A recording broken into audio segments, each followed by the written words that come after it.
look at a photographer's life from the outside and they think, wow, it's a glamorous life. You know, you're flitting hither and yon, snapping photos of beautiful people in captivating places, but they don't take into account the tedious chunks of time that are spent in discomfort and just absolute boredom. And you touched on that, and I wanted you to dig back into that a little bit. What it's like waiting for things, waiting for the right light, waiting, those kinds of obstacles, hurdles, and struggles. I work with lots of assistants, tech people. I have studio managers, and and their contribution is enormous. And when we get here in the studio. I'm sitting in the studio right now. When they're in the studio and we're into studio, we get an enormous amount of stuff done. But so much I remember years ago, I got an assignment from all KLM Airlines, and they flew me to several locations around the mostly Europe, because that's where their strength is. They're a Dutch company, and so they would give me a week or so in each city. And I just remember, since I was traveling alone, every night I would come in at night. I would eat by myself. I would look at TV that was in another language that I couldn't comprehend. I had, and I was sitting there trying to look at TV in again another language in, I think it was Amsterdam or someplace like that. And I said, I have to get used to being alone. That this is the best. This is the height of my, this is the best it is. And I have to really learn to enjoy my own company. So we sit out there freezing to death, with the long underwear and the mukluks and the gloves, and you're standing there and it's snowing or raining on your head, and you're trying to keep the moisture off your camera. Or I've literally had fire ants eat my legs while I'm waiting with a tripod, waiting for the right light, and I'm stomping around and swatting at myself. Or it's so hot and I'm and I'm there for hours. That kind of thing produces, amazingly enough, which is really ironic, maybe one decent picture. So we're going through all of this turmoil and pain and deprivation. We're starving sometimes to get, I've slept on dung floors in Africa in order to get into a little obscure little tribe to get photographs, things like that. They are the denouement. That's the reason we're here. That's the stuff. Photography is so different from so many other art forms because you got to be there. Herman Melville wrote Moby Dick, possibly the most important early literature in America, without ever getting on a boat. We got to be there. So if we're chasing the wolves in the tundra, we got to be cold. If we're shooting wars, we're scared. We got to be there to do this. And that sitting down, the glamour part is so much a big part, but it's also a big part of the myth. If we use it to our own advantage sometimes, making people think that, we're working with the beautiful bathing beauties on the beaches of Bahia in Brazil, and that's glamorous, so be it. But more of my time is spent sitting at airports trying to figure out if I'm even in the right place, or the layovers for 28 hours and you're sitting upright in the over in the corner of an airport or something like that. Or literally as we were in San Francisco just last night, waiting for the sunset with the Golden Gate Bridge in front of us, waiting for 3 hours, literally stomping up and down, shaking myself to keep warm in order to get, as I said, hopefully one decent image. It's not as glamorous as people think it is. And the times that you wait through all of that and cloud cover comes over or something changes and you go, all right, got to do this again tomorrow. That's right. Or next week. We get used to failure but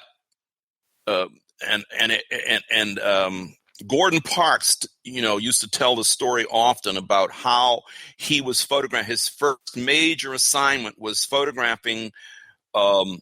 He was black, but the wife of a department store owner gave him the assignment to photograph all the new clothes that were coming in for the new season, and he was photographing.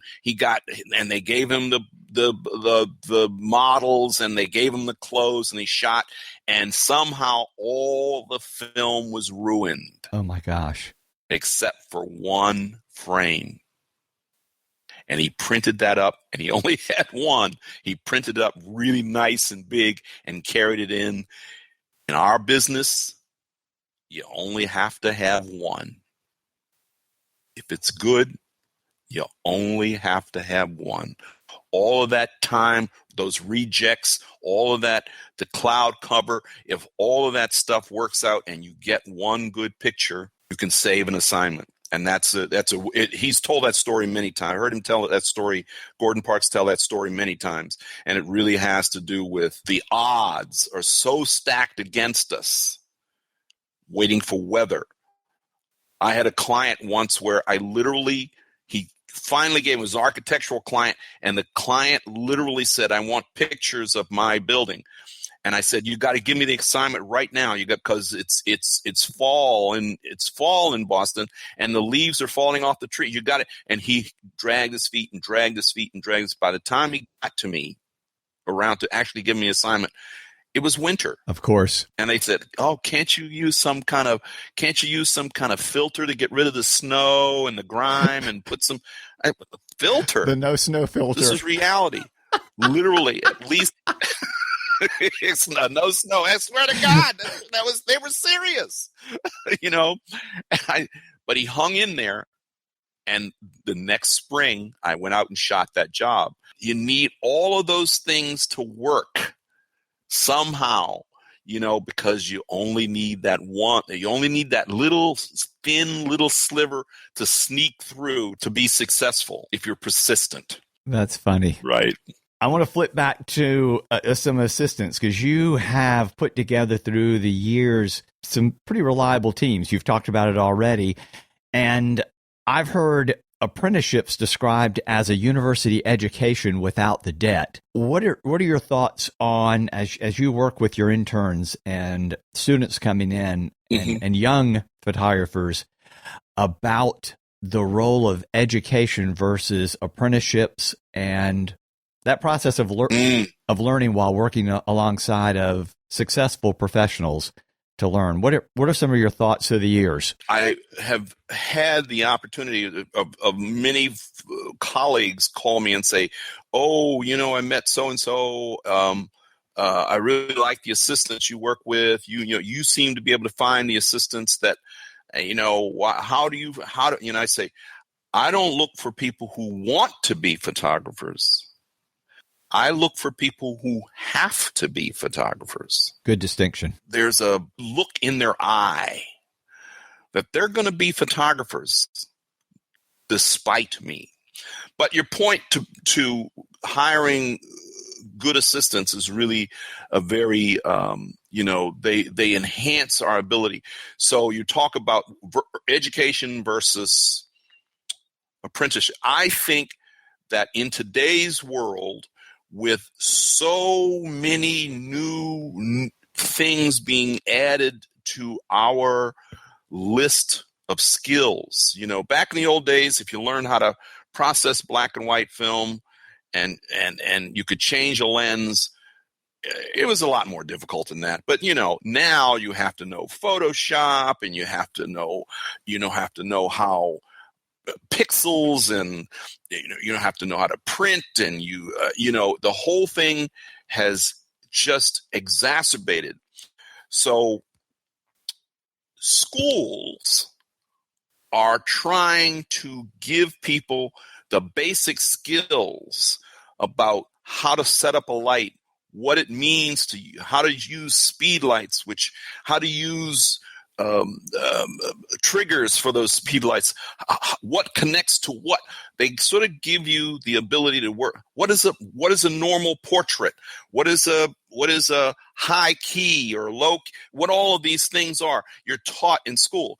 But in fact, I think that working with someone whose pictures you like, some of the pictures that you might find, the kind of clients you might want to work with, is really where it's all about. Working side by side. You're learning. They used to say it was Lou Jones University, that so many people who are in the business now, who came through internships and assistants here. But it's, it really is working with, I find, is really an important factor. I wish I did have one mentor who literally I attribute with my career, and he let me come into his, he never paid me a dime. He said, "Oh, why don't you come by every now and then?" I literally was there every day for 2 years unpaid in order to learn this business. He literally kicked me out. Wow. I'd still be there if it wasn't for the fact that he kicked me out. But the value of that education apparently was worthwhile. Yes. He taught me everything. He took me into the dark room and taught me how to process color, and he showed me how to shoot 8x10. He showed me the Scheimpflug method and showed me the science behind it, which my physics background, he showed me how to use, we don't even know, the photographers don't even know, but he showed me how to use Polaroid to pre-visualize my shots, all that stuff, which was not in evidence at the time. He showed me all of that, and it was just an enormous education, and I knew the value from day one. Yeah, well, that was right on point, because I talk with young photographers that are either out of school or people who want to get into the profession, and they think they need to go get a degree. And it seems to me that the changes now, even more than, of course, many years ago, are happening so quickly that I advise people just go to work for somebody, and whether you're paid or not, take that money that you would be paying for college and expenses and make yourself just live off of it and work for somebody who can really teach you. I mean, not just go sit and do flunky work, but work that's going to contribute, but also in exchange get an education. Because even though I went to school for a couple of years and got a degree, I learned more from both shooting and newspaper work. Of course, learned very quickly a lot as a news photographer. But when I started doing commercial work and started assisting, even on a freelance basis, I learned so much just about how different photographers lit something, and as I talked about earlier, that's right, how they engage with people, because it wasn't just technical things, it was how they developed rapport and got somebody who was very maybe difficult or short-tempered to just work with them. And those are skills that can't, I don't know if they can be taught in school. They've got to be learned in life, in real time. Well, let me reverse that and not be you and I, close in generation. I had a guy come in maybe 2 or 3 weeks ago looking for work. We met him on a job. He thought what we were doing was fascinating. And he's, he came in and he showed his little